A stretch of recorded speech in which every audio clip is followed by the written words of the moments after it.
Magandang araw, RLCC families and friends na nakikinig dito ngayon sa ating personal daily devotional series about empathy.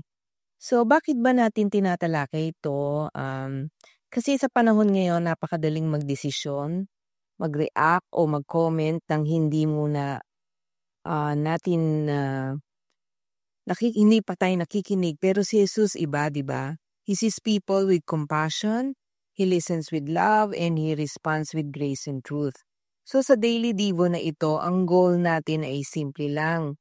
Yung matutong magpakita ng pagmamahal ni Kristo sa paraan ng pakikinig, pag-intindi, at pagharap sa mga tao nang hindi nauubos ang ating emosyon o puso. Every day, sa mga personal devo na ito na ginagawa natin, will take just a few minutes to pause before God, to reflect on Scripture, to listen to the Spirit of God habang nakikinig kayo nito. Tapos, syempre, hindi lang tayo natatapos sa pansarili nating pakikinig, kundi talagang i-practice natin yung empathy like Jesus does in real life. Kasi we need to represent Christ wherever we are, lalo na sa mga relationships natin. We believe that as we grow in healthy and Christ-like empathy, alam nyo, our families will change, our relationships will heal, and our spiritual life will deepen and grow. Now, let's do a quick review muna ng natalakay natin so far about empathy. Unang-una, listen with compassion. Actually, listening is an act of love. Kapag nakikinig tayo ng may puso, we make people feel seen and valued, di ba? Pangalawa, natalakay natin na pangalawang paraan na gawin ng empathy is to offer understanding and acknowledgement or validation. Kasi natutunan natin is empathy is oxygen for the soul. Kapag kinikilala natin ang pinagdaraanan ng tao at inuunawa natin at binavalidate natin na mahalaga yun talaga, yung nararamdaman nila at nararanasan, their hearts begin to breathe again, nakakahinga uli.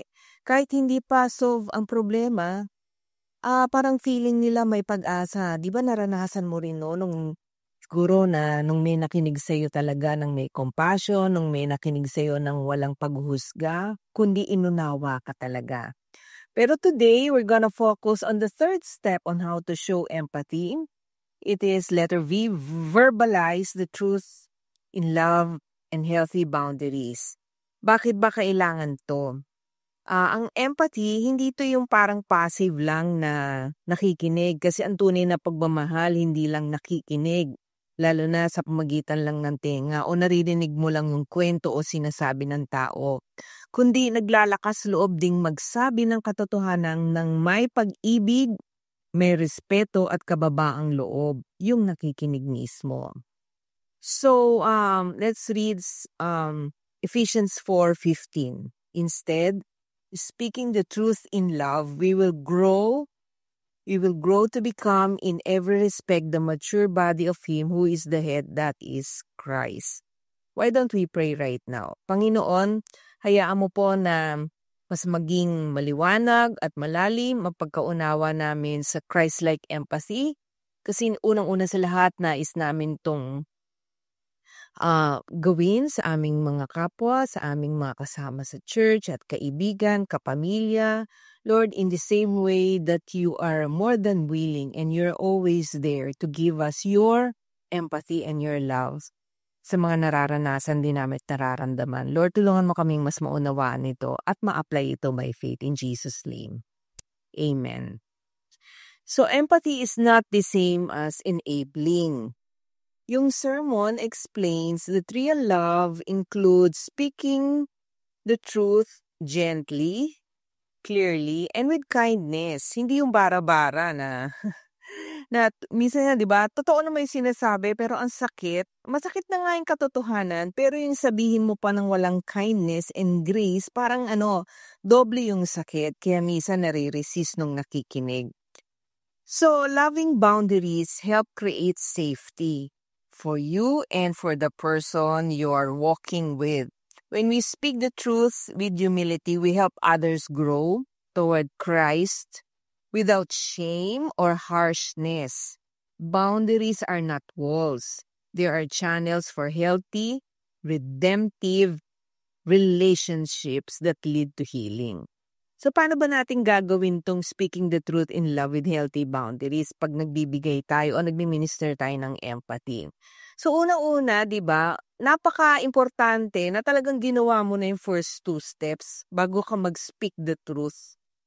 Kasi hindi nila mararamdaman that you are speaking the truth in love pag hindi ka nakinig sa kanila with compassion and with understanding and acknowledgement sa kanilang sinishare sa'yo. Lalo na kung negative emotion, lalo na kung may mga doubts sila, alinlangan, takot. Nakakatakot kaya mag-share ng kahinaan mo o ng mga ganitong bagay, di ba? Lalo na kung Christian ka na at siguro lalo na kung leader ka na, nakakahiya kasi, di ba? Kasi na iisip na nag-share, baka ma-judge siya, baka maisip, ba't ganun pa siya? Hindi pa siya naniniwala kay Lord. Yung mga ganun, maku-question yung pagkatao niya. Pero pag nag-start ka with listening, with empathy, mas na-open kasi yung heart ng tao na makinig sa katotohanan or any pagtuturo na gusto mong i-share sa kanya. Kasi nabi-break down yung defensiveness niya at nabi-build yung trust that you truly care first and foremost. Na sinasabi mo o napapahayag mo na I am with you, I am not against you, na hindi ka kalaban kahit na meron ka sasabing totoo o obserbasyon sa nangyayari sa kanya. So, start with that, di ba? And pangalawa siguro maganda na hindi lang basta i-assume mo na ready na siya makinig sa anumang observation mo o sasabihin mo sa kanya na katotohanan, kundi siguro mas okay to ask permission for you to share your observation base sa narinig mo sa kinukwento niya, di ba? To assure the person, to give the person the choice and agreement na ready na siya makinig kung ano man yung point of view mo doon sa nangyayari. Not to blame or to judge, but just for him or her to consider what you are about to say. Para kasing pag ginawa mo yon, sinasabi mo, you can say it this way, parang, I care about you, sis. So I want to be honest to you. Now, it seems like whenever, kunyari lang naman, no? Pwede mo sabihin to, it seems like whenever you're stressed, you easily react with angry words toward your children o kaya sa asawa mo. Then, you can say, siguro na I see that based on your sharing, as I have listened to you, minsan naiisip mo bakit kaya sila emotionally disconnected sa'yo. Tapos sabi mo sa kanya, I know that you love your family. But at the same time, you feel disappointed whenever this happens, di ba? And you feel sad na parang emotionally disconnected yung mga anak mo sa'yo. Then you can confirm from the person, tama ba yung naiisip ko na hindi mo naman intention to, ngunit gusto mong matulungan ka sa area na ito tuwing na-stress ka. And then maybe he or she will say, oo nga, paano bang gagawin ko? Kasi minsan hindi ko mapigilan yung nararamdaman ko kaya nasasabi ko agad o nakakapag-react ako kagad. So, pwede mo ngayon i-suggest doon sa kausap mo. I suggest, pag feeling mo stress and anxious ka na, huminto ka muna, magpahinga ka muna, huwag ka muna magsalita, and then siguro mag-isa ka muna sa kwarto or wherever, sa bahay nyo. And then do siguro a short breath prayer wherein you inhale, exhale in the presence of God, and then imagine mo that God is there with you and He is giving empathy sa iyo, nauunawaan ka niya, and He wants to help you. Para malagay mo sa tamang perspektibo yung mga nararamdaman at nararanasan mo at naiisip mo sa sitwasyon, causing you to be afraid, to be anxious, or even to panic or to become angry, di ba? Nagagalit ka nga kasi you want to take control of the situation.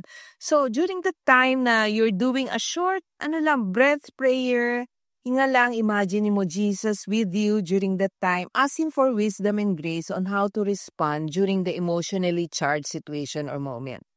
So this can be a possible conversation as an illustration kung paano mo mag-i-speak the truth in love do sa tao without making the person feel na you're trying to fix him or control him. Alright? Or judging him.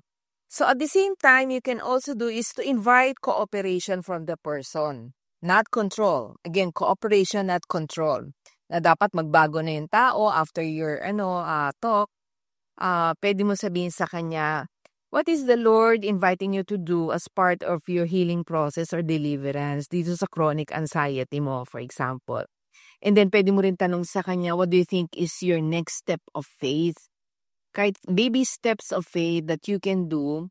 Tapos, i-assure mo siya, I want to help you. Pero how can I assist you for accountability? Parang inaano mo sa kanya nilalagay mo sa kanya yung responsibilidad ng pagbabago niya. Hindi sa'yo nakasalalay ito. So, it's parang like teamwork to. Kailangan sa pagbibigay, receiving and giving empathy is not about parang tinatry nating baguhin yung mga tao, but it's a teamwork between the receiver and the giver, pero at the same time, si Lord talaga yung may kapangyarihan na baguhin ang isang tao, tulungan isang tao. Teamwork, ang kailangan hindi fixing, enabling, or over-helping. This is to prevent codependent relationship. Alam nyo ba yon? Yung parang sa'yo na lang nakadepende yung tao o kaya ikaw mismo because you have a deep need to be needed. Parang ayaw mo iwan yung tao. Okay, so actually dito nangyayari yung tinatawag na empathy burnout or compassion fatigue.